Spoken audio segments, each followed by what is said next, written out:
getting rid of taxes. Who is against having more money in your pocket? The only people that could be against that are the people who has truly never paid taxes.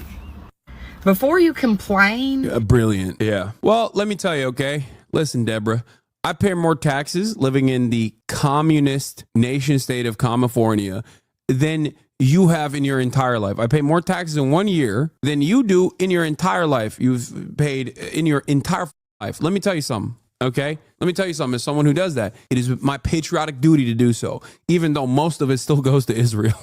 Not most of it, but you know what I mean. Even though a lot of it goes to the police force, which is the domestic military force, and a lot of it goes to military R&D, I understand that even if in the margins, there's like some of the funds that finally go to the schools, then it's worth it. And I wish we could restructure the way that we do our expenditures, both at the state level, both at the local level, and certainly at the federal level. But beyond that, even if a little bit of that is going back, like, it's good. That's a good thing. Okay? It's a good thing. God damn, dude. People are crazy. And talk about how terrible it is. Give him the opportunity to show you.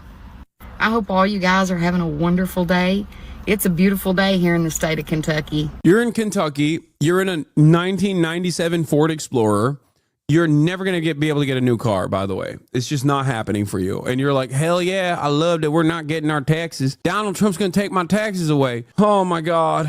Oh, no. We are so freaking cooked, dude. We are cooked. Let's get to Benny Johnson, because I want to hear from the real Americans. I want to hear from the Americans of impact, the Americans of notoriety, brilliant Americans. What is Benny Johnson saying about these tariffs? Let's take a look. Nothing. This is just the reality of life. You're gonna, like, were you young and dumb? How much money did you lose? Everyone loses money.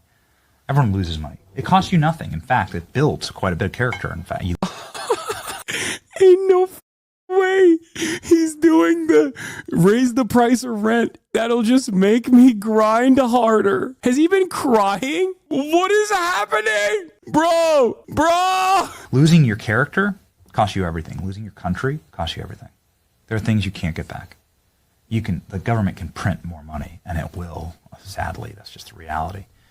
It's fugazi, it's fugazi. It's just that there's a boom and a bust every 10 years, and it's been that way since the invention of modern markets in the 1600s.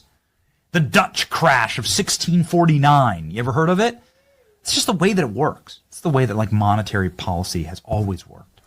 There's going to be ups and downs, especially as the table. Oh my God. Yeah, look at the Great Depression. It just happens and it's fine and it's okay. You shouldn't say that unimaginable pain that comes out of that is anything but a character building moment. It's just simply an opportunity for you to learn how to make water soup. That builds character. Ketchup sandwiches, a character building operation. Think about that. Amazing to think people like this have friends that don't say, what are you talking about, dude? Well, he doesn't have any friends, just dick appointments. If your town gets hollowed out and your entire neighborhood gets addicted to opioids and your steel mill shuts down and your farmers can't grow crops, and there's no more cattle ranchers, there's no more cowboys, there's no more fishers, there's no more workers. Hyperinflation, period of hyperinflation incoming, a entire generation of war veterans that have no jobs, okay, and no economic prospects, the erosion of due process and other civil liberties, a process in which you are expeditiously denaturalizing and removing people from their citizenship status. Welcome back, Adolf Hitler. This is what's going on, okay? Welcome back, zestier Adolf Hitler. Straight up. Hitler was zesty? Yeah, I'm saying Hitler was zesty. Trump is even zestier than Adolf. This is West Virginia. And it's so sad that this was a factory that provided thousands of honest, good-hearted, steel-working jobs. Dude, it's kind of funny that virtually every single person that has funded Benny Johnson is more responsible for that photo than anyone else that he's talking about here. Like the people that directly fund Benny Johnson so he can implement this right-wing project are straightforwardly the only people in American society that are responsible for this. More so than even the Democrats and the Republican politicians, okay? And certainly a lot more responsibility falls on their hands than random Malaysian and Chinese people, okay? It's not the Vietnamese government. It's not the Chinese government that did this.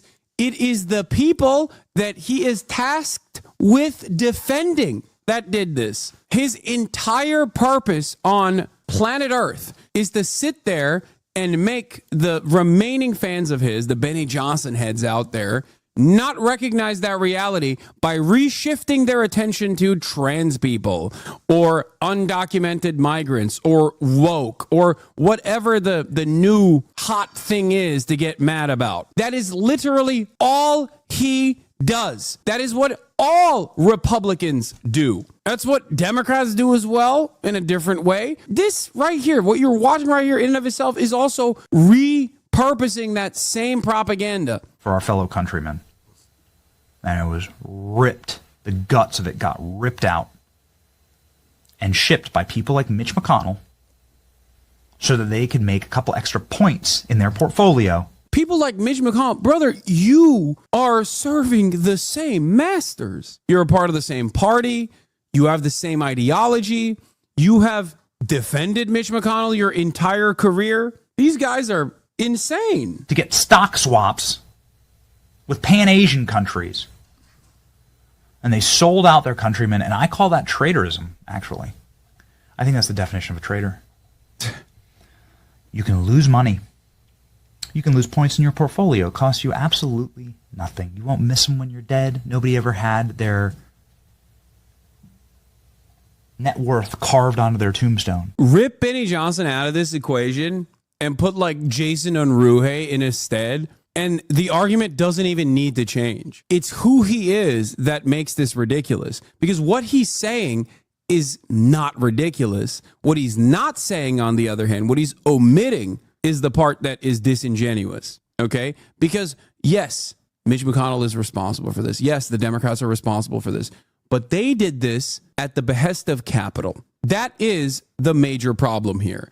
Benny Johnson, who has defended those masters and has defended those interests his entire career, is now making a heel turn because he's playing catch up and trying to defend Donald Trump's decisions. But what he's saying is not wrong. The problem is it should be anti-fascist, anti-capitalist, worker-backed party that is supposed to be a counterbalance against the reactionary, hyper-capitalist forces in this country, and we don't have that. So in the absence of that, the absence of the Democratic Party representing that, you have these Republicans try and fill that void. What will matter is preserve your nation for your children. Okay, never mind. This part is also white supremacist callbacks. He said what really matters is, did you preserve your nation for your children? He's doing 13 words, not 14. You know what I mean? Just one word missing from that. The word that's missing is white. That's it. That's the famous 14 words that he's doing a callback to without saying white. Did you view your country as something more than just an economic zone and tax cattle and slaves to China? Put that up, President Trump. No crying in the casino. Is it really? I don't care. It's too good.